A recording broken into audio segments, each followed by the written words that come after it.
قرآن میں آیا ہے کہ وہ تجھ سے پوچھتے ہیں روح کے بارے میں، ان سے کہہ دو روح میرے امر سے ہے۔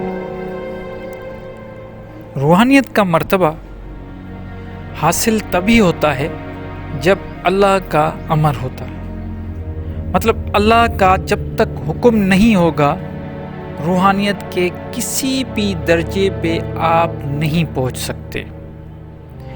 تو یہ بات تو بالکل کلیئر ہے کہ اللہ کے حکم کے بغیر روحانیت کو پہنچنا، اپنے آپ کو پہچاننا، اپنے آپ کو اس کائنات کے ساتھ جوڑنا امپاسبل ہے۔ تو ایسا کیا کریں کہ اللہ کا امر ہو اور روحانیت بیدار ہو؟ اللہ کے امر کے لیے ہمیں اور کچھ نہیں، صرف وہ چیزیں کرنی ہوں گی جن کا اللہ تعالیٰ نے ہمیں حکم دیا ہے۔ اب اللہ تعالیٰ کا حکم آپ کو کہاں پہ ملے گا؟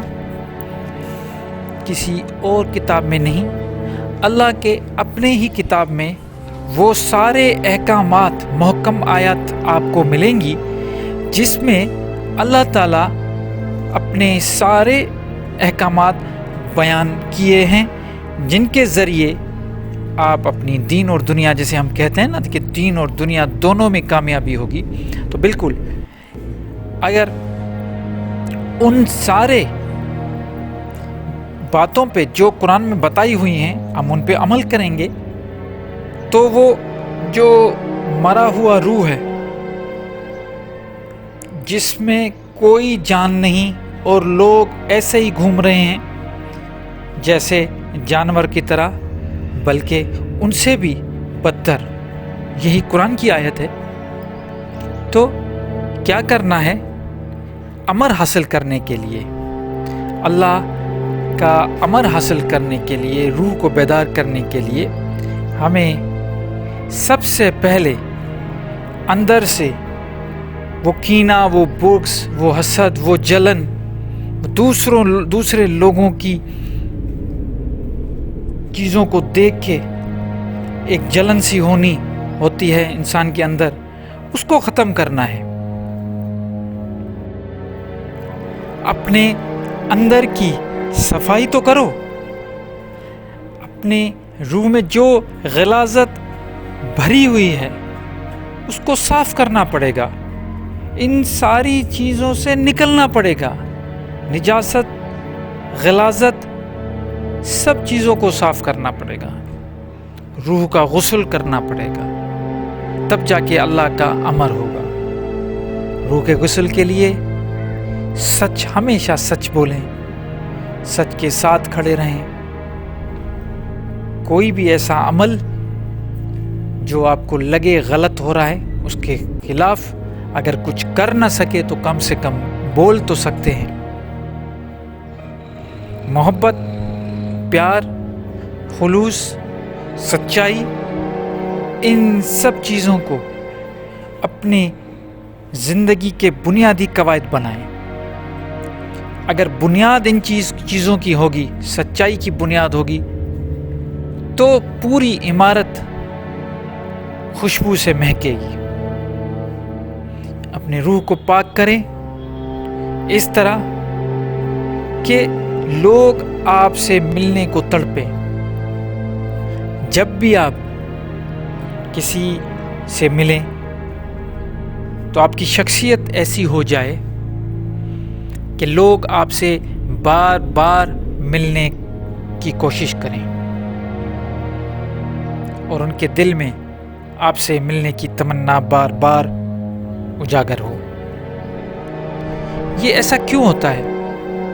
آپ نے کبھی نوٹس کیا ہے کہ کچھ ایسے لوگ آپ کے ارد گرد موجود ہیں جن سے آپ کو ملنے پہ سکون ملتا ہے، دل کرتا ہے بار بار ان کے ساتھ بیٹھیں، ان کے ساتھ باتیں کریں؟ کیوں؟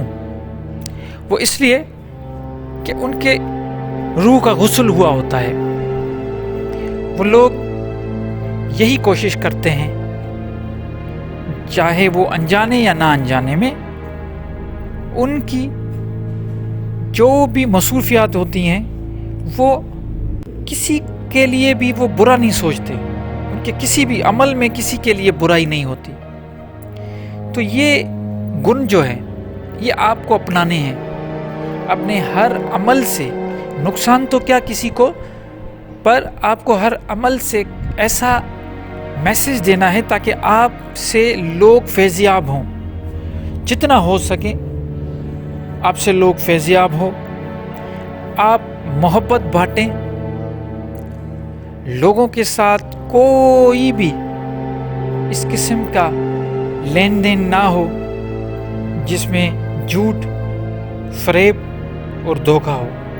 یہ چھوٹی چھوٹی مشقیں ہیں، جب ہم یہ چھوٹی چھوٹی چیزیں اپنی زندگی میں لے کے آئیں گے تو پھر وہی بات ہوگی جو اللہ تعالیٰ نے قرآن میں فرمایا کہ روح میرے امر سے ہے، اور جس دن اللہ کا امر آئے گا آپ کی روحانیت اجاگر ہو جائے گی، آپ میں ایک ایسا جذبہ خود بخود نمایاں ہوگا، آپ کے ہر عمل میں وہ ساری چیزیں سامنے آ جائیں گی جس سے نہ صرف اس دنیا کے لوگ آپ کو پسند کرنا شروع کریں گے بلکہ اللہ کی بارگاہ میں بھی آپ سرخرو ہو جائیں گے۔